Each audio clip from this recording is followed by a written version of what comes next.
جی السلام علیکم ورحمۃ اللہ. جی محترم ناظرین، ایک بہت ضروری وضاحت کے لیے آپ کی خدمت میں حاضر ہوں. کل سے ایک ویڈیو وائرل ہو رہی ہے جس میں مولانا صاحب فرما رہے ہیں کہ سود دینے سے کام حرام نہیں ہوتا، لینے سے حرام ہوتا ہے.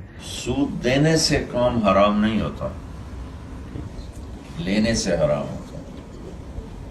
تو اس کو سمجھنے کے اندر کنفیوژن پیدا ہو رہی ہے، جبکہ اس میں کوئی ایسی بات نہیں جو خلاف شرع ہو. میں اس کی وضاحت مولانا صاحب سے پوچھنے کے بعد آپ حضرات کے سامنے پیش کر رہا ہوں. ایک تو سب سے پہلے یہ سمجھ لیں آپ کہ یہ اوورسیز پاکستانی ہیں. مولانا صاحب پاکستان سے باہر بیرون ملک موجود ہیں. وہاں پہ یہ سوال کیا گیا ہے مولانا سے کہ کیونکہ آپ سمجھ سکتے ہیں جو خاص طور پہ باہر لوگ رہتے ہیں کہ وہاں سارا نظام سود میں جکڑا ہوا ہے، آپ کے پاس آپشن نہیں ہوتی. تو اس میں شکل یہ ہے، صورت یہ ہے کہ اگر ایک بندہ جس کو مجبوراً سود لینا پڑا اور اس پہ کاروبار کرنا پڑا، اور وہ کاروبار حلال تھا، یعنی کپڑے کا تھا، ہوٹل کا تھا، گاڑی کا تھا، کوئی بھی حلال کاروبار تھا، تو وہ کاروبار حرام نہیں ہوگا کیونکہ وہ کاروبار حلال ہے. اور اس پہ جو سود واپس کرنا پڑ رہا ہے، یعنی سود دینا پڑ رہا ہے بینک کو واپس، اس کی وجہ سے اس کاروبار میں کوئی اثر نہیں پڑے گا اس کے حلال ہونے کے اوپر، حرام ہونے کے اوپر.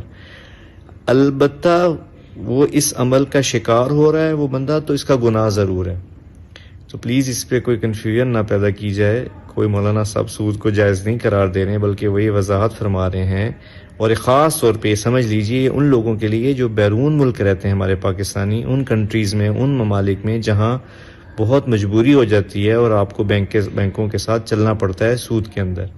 یہ ہمارے لیے نہیں ہے، اور نہ ہی کوئی وہ سود کی اللہ نہ کرے نعوذ باللہ اجازت دے رہے ہیں. صرف اس شکل میں وہ یہ بات فرما رہے ہیں کہ جب کوئی پھنس جائے اور اس کو اس سود لینے کی وجہ سے سود واپس بینک کو دینا پڑے، تو اس شکل میں جو کاروبار وہ کر رہا ہے اس کے حرام، اس کے اوپر کوئی حلال ہونے میں حرج نہیں آئے گی، وہ اس کے لیے حلال رہے گا. جزاک اللہ.